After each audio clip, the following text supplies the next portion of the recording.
নমস্কার বন্ধুরা, প্রত্যেকে কেমন আছেন? আজকের রেসিপি ধোকলা। এটা একটা গুজরাটি খাবার, খেতে খুবই সুন্দর হয় আর বানানোও ইজি। তো চলুন বানিয়ে নেওয়া যাক।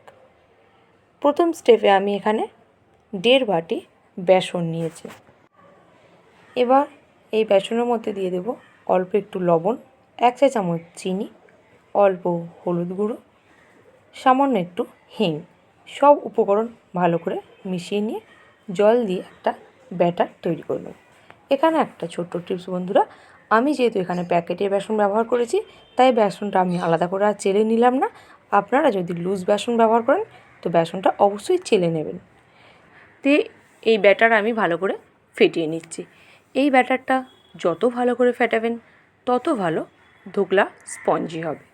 তো আমি ভালো করে বেসন ফেটিয়ে নিলাম। বেসন ফেটানো হয়ে গেলে 10 মিনিট এই ব্যাটারটা আমি ঢাকা দিয়ে রেখে দেবো।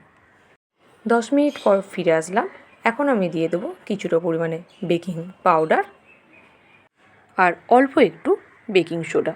আপনারা চাইলে এর পরিবর্তে ইনোও ব্যবহার করতে পারেন। আমি এগুলোই দিয়েছিলাম। তো ভালো করে সব কিছু মিশিয়ে নিয়ে আমি একটা এরকম বাটি নিয়েছি। আমি এই বাটিটার চারিদিকে ভালো করে একটু সাদা তেল মাখিয়ে নিচ্ছি। তেল ভালো করে মাখিয়ে নিলে তো ধোকলাটা ভালো করে ছেড়ে আসবে যখন তৈরি হয়ে যাবে। তো এবার আমি ব্যাটারটা বাটির মধ্যে দিয়ে দিচ্ছি। সব ব্যাটারটা বাটির মধ্যে দিয়ে নেক্সট স্টেপে আমি চলে যাব।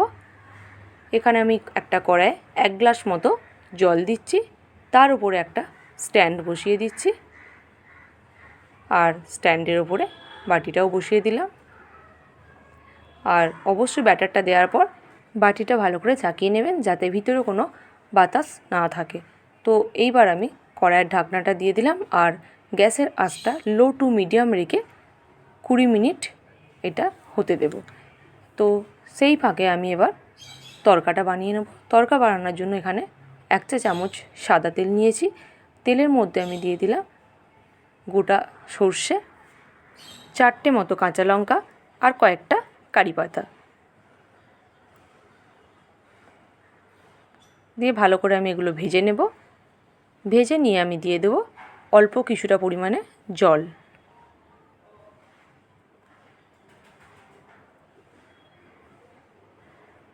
এবারে জল দিয়ে আমি দিয়ে দেবো 1 চা চামচ চিনি আর সামান্য একটু লবণ। এখানে আপনারা লেবুর রস অবশ্যই ব্যবহার করতে পারেন, আমি এখানে লেবুর রস ব্যবহার করিনি। এবার এই তড়কা আমি নামিয়ে ঠান্ডা করে নেব। তো এই পর্যায়ে আমি এবার দেখব আমার ধোকলার যে ব্যাটার কি পর্যায়ে আছে। দেখুন বন্ধুরা কতটা পরিমাণে ফুলে উঠেছে আর ধোকলা আমার পারফেক্টভাবে মনে হয় তৈরি হয়ে গেছে। যেহেতু আমি একটা চামচ দিয়ে দেখলাম, চামচের গায়ে লেগে নেই, আপনারা চামচ বা কোনো কাঠি দিয়েও দেখতে পারেন। এবার এইটা 10 মিনিট পর ঢাকা দিয়ে ঠান্ডা করে তারপরেই নামাবেন। আমি 10 মিনিট পর ঠান্ডা হয়ে যেতে নামিয়ে নিয়েছি আর ছুরি দিয়ে চারিদিকটা ভালো করে কেটে নিচ্ছি। দিয়ে এবার এটা উল্টে নেব।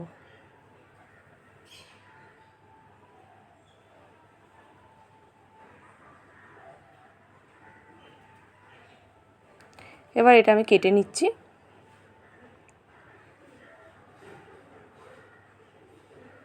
বন্ধুরা এটা খুবই নরম হয়েছিল, হয়তো জালি জালি হয়নি বলে ভাববেন না যে এটা নরম হয়নি।